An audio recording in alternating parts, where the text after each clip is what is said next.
Muslim ya. Kita ni buat kerja dan ketika position dia kan saya berpikir tentang bertolong hal dengan saya lebih tadi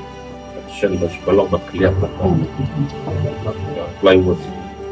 itu tulis saya biogram cakap air apa itu kita baca ketidak nanti kita tetap dan saya lihat kontribusi saya dapat untuk saya katakan Islam yang baik dengan try long sampai ke pol Surok dengan Skul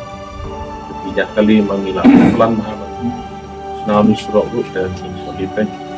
dengan balapan dia ada karam 9 ini support nilai benar balapan baik jadi target ketemu belum ada batas siapa